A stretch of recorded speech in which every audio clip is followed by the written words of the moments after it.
After Milton disappeared, the only thing he left behind was a room full of paintings.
Milton Finch in The Magic Paintbrush.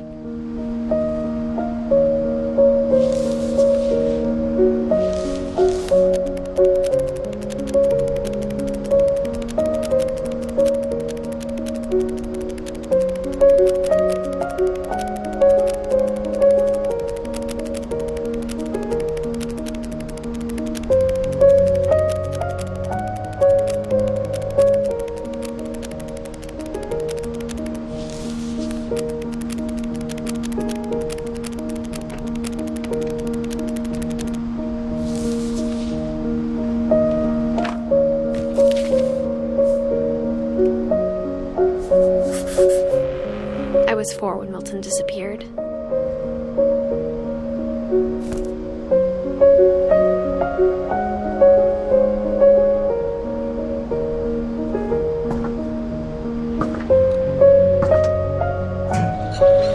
Mom spent months searching for my brother. Then she sealed the doors.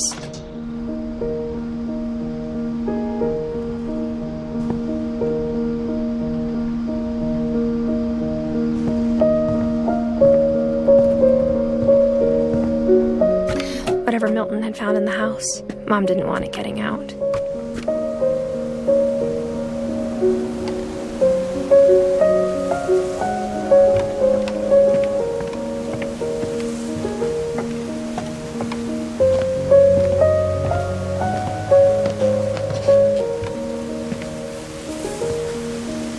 Mom definitely blamed Edie, but I think Louis blamed himself.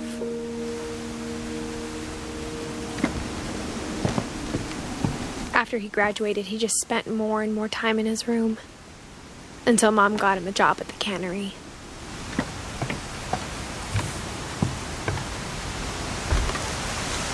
Everyone always told me to stay out of Louis's room, except Louis.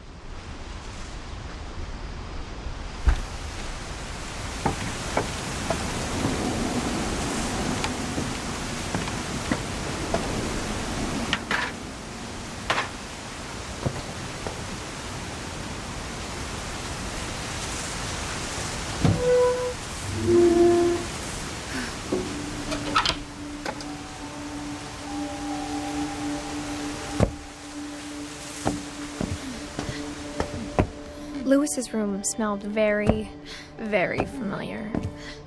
That part of him lived on.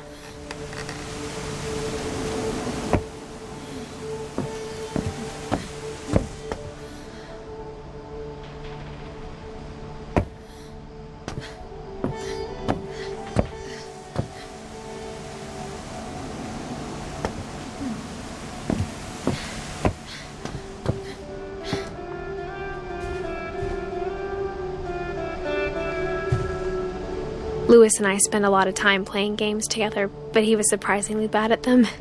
He died a lot.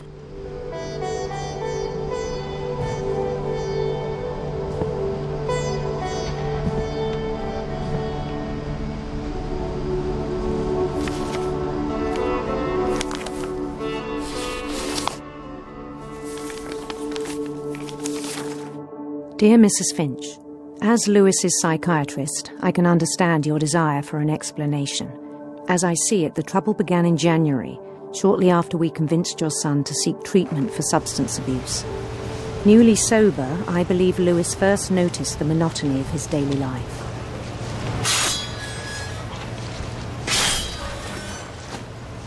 He kept working at the cannery, but he withdrew part of himself. In our sessions, I saw the same behaviour. His mind began to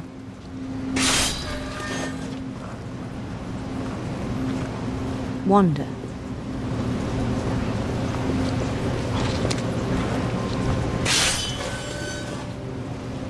I asked him to describe it. He said he started small, imagining a labyrinth. He'd feel his way about. Then something moved. Bats. And toads.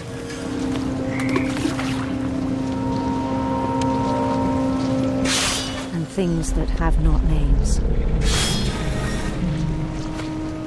He knew it was all in his head. But he took it very seriously. I had hoped he'd find himself.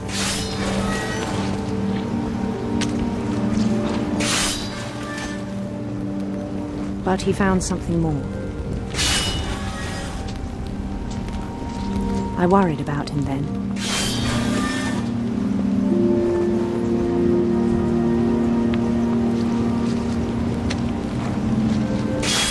Daydreaming at the cannery,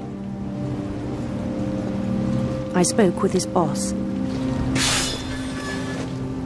But he said Lewis had become a model employee. Methodical, tireless, focused. Like a whole new Lewis. So I let him go on.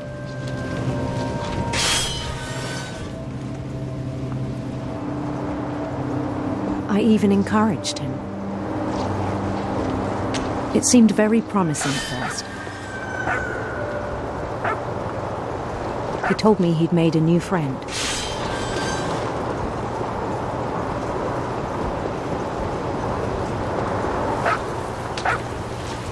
On the edge of a city he named Lewis-topia. He built the city up slowly, brick by brick. Then he made musicians.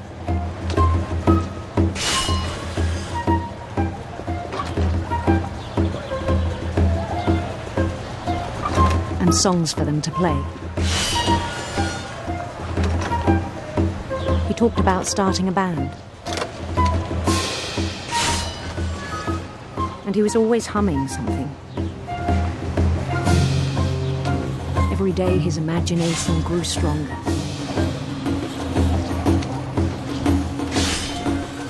He no longer spoke at the cannery.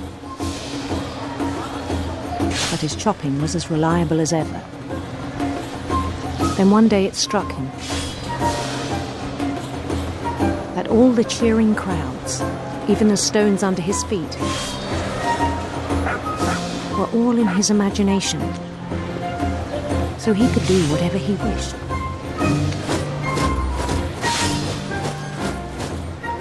He held an election for mayor, and he won. They begged him to stay, but his mind was already wandering. It became a game for him.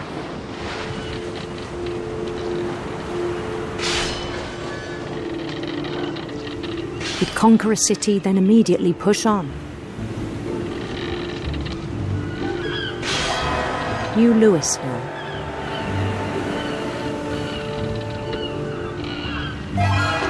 St. Louis. He started drifting away from our reality.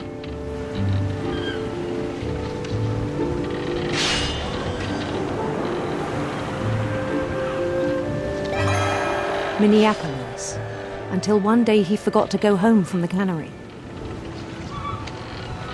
Even as his mother pleaded with him, part of Lewis kept sailing on.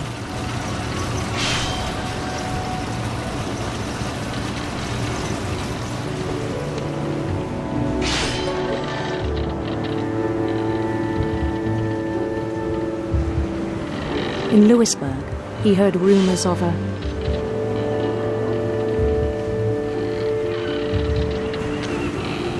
handsome queen.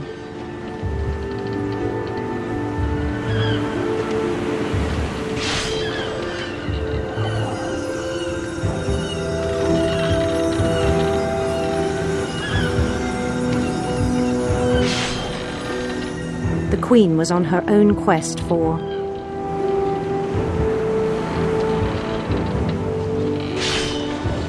radiant rainbows.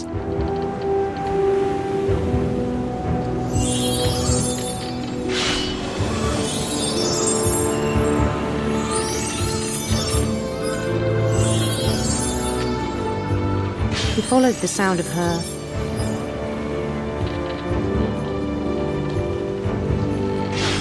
electric sitar.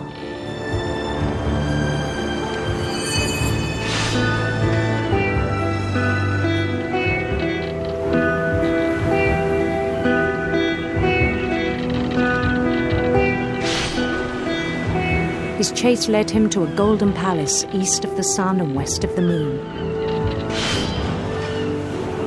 Even then, his logic remained sound.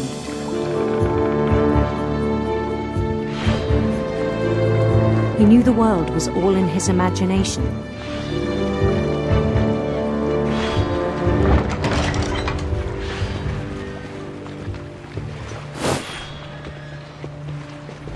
But he was so proud of having created it.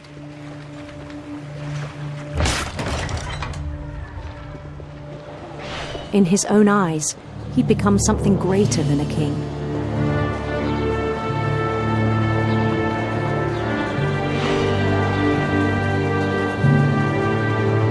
For someone who'd never known success in the real world, I think it was overwhelming. And then it struck him that the real Lewis was not the one chopping salmon, but the one climbing the steps of a golden palace.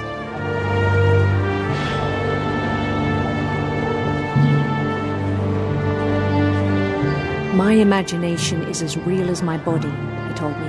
It was hard to argue with him.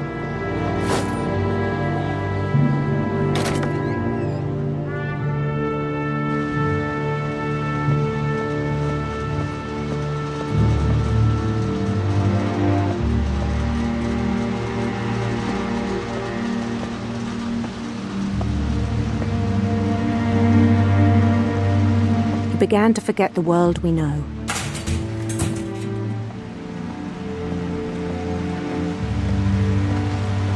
I think it pained him to remember Lewis, the cannery worker.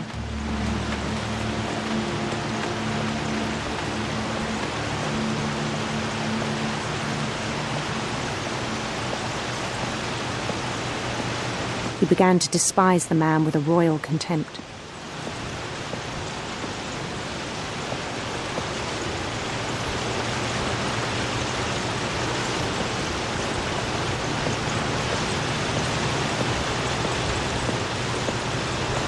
I still thought I could save him. Even after he said he was being crowned king over all the lands of wonder.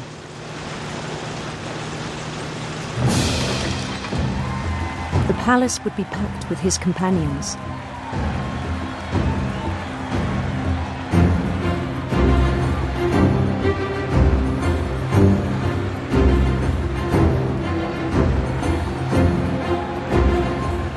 Including the wise Calico who'd insisted on inviting him.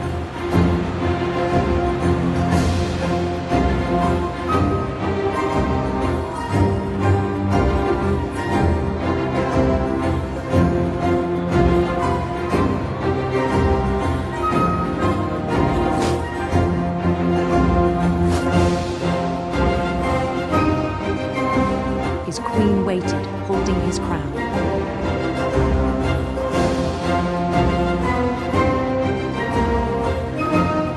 There was only one thing left to do.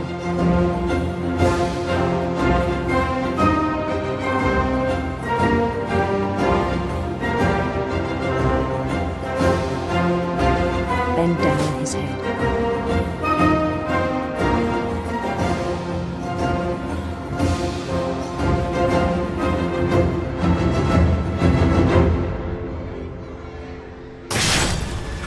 rest, I think you know. Mrs. Finch, your son was a kind man who will be missed by all of us who knew him.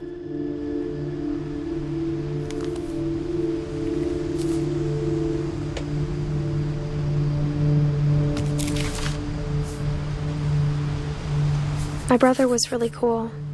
I wish you could have met him.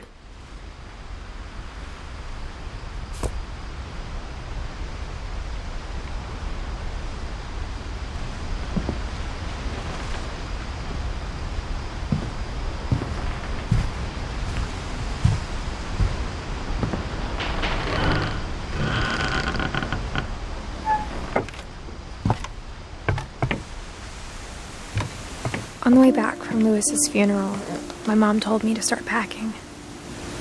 She waited until the day before we left to tell Edie. I'm not sure if she wanted to make it easier or harder.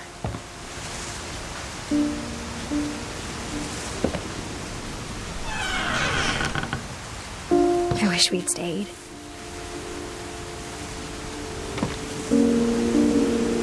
But I understand why we left.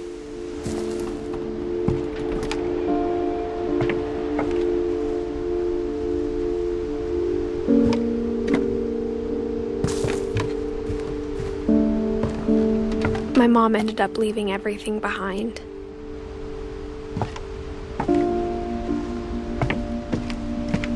What happened that night had been coming for a long time. Maybe it should have come sooner.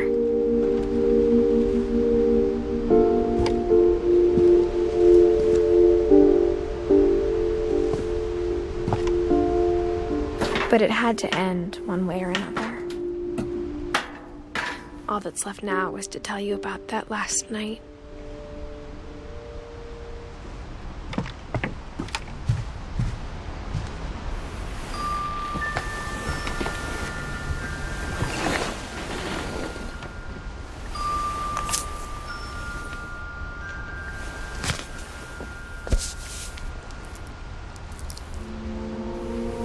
That whole last day, Edie just watched us pack and didn't say a word.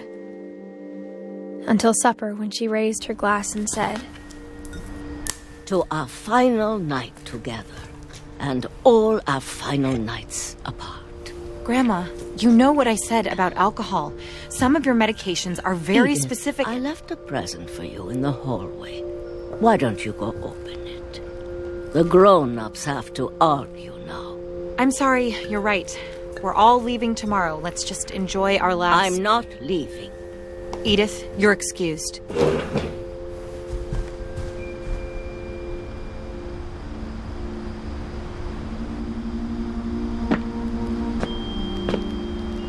The power had been shut off that morning, but Edie always had plenty of candles. When my mom sealed the library, I don't think she knew about the other entrance. Or that Edie had a key to it.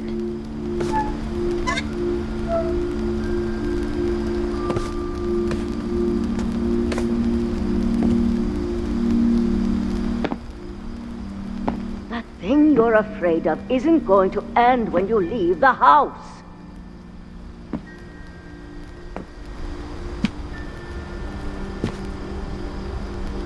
Edith has a right to know these stories. My children are dead because of your stories. I think it's best if Edith and I leave tonight.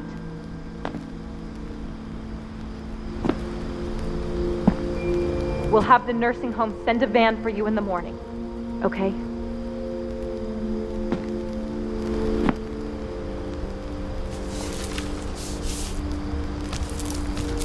Dear Edith, there's so many stories I wish I could tell you. But there's only time for one. This is about what happened on the night you were born. That night, the tide went way, way out. It was the first and last time I ever saw the old house aground. There'd been an earthquake out in the middle of the ocean. They called it the lowest tide in 1,000 years. God, it smelled awful. You know, I've seen that house every day of my life.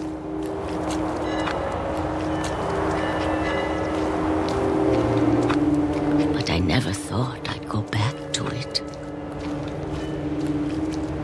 When the fog rolled in, I lost my way.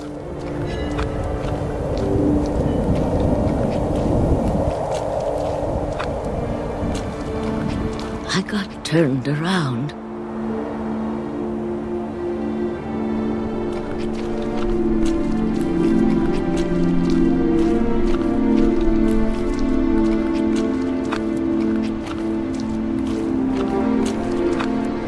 For a while, I wandered.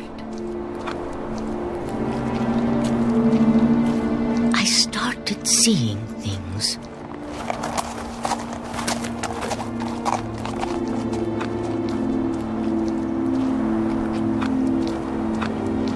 Things I'd forgotten had ever existed.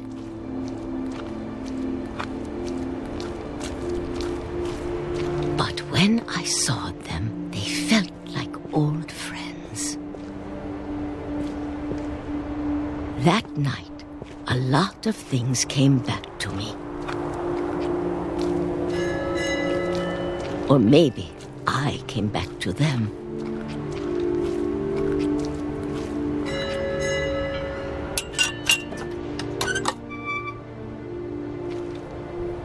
Things I can't explain, but that I need you to try and... Edith, what are you doing in here? It's mine. Edith! Mom, you're gonna rip it! Let go! I kicked and screamed, but Mom dragged me to the car.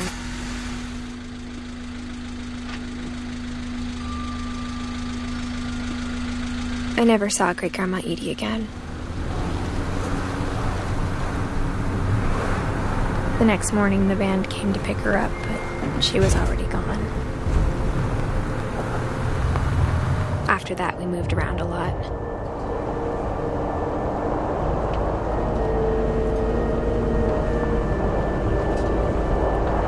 We both tried to make the best of it.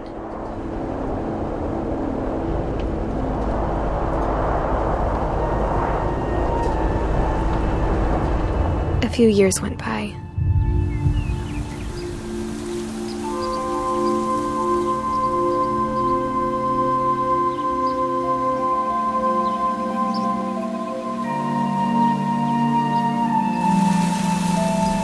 My mom didn't like to talk about it, but she started getting sick a lot. The rest happened pretty quickly.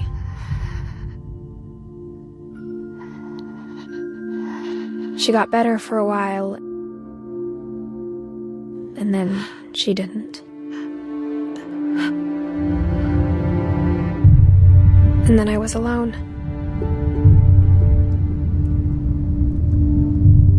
The last Finch left alive.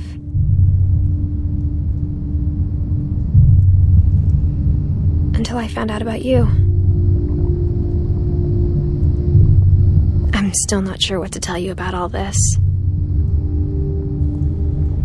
If we lived forever, maybe we'd have time to understand things. But as it is, I think the best we can do is try to open our eyes.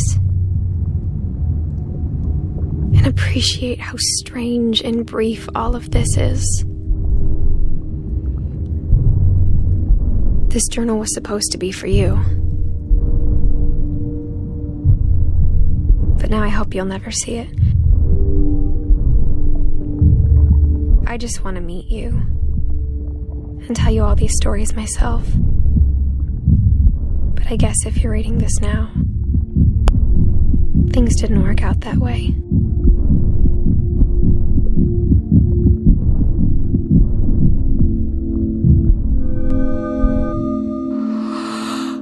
This is where your story begins.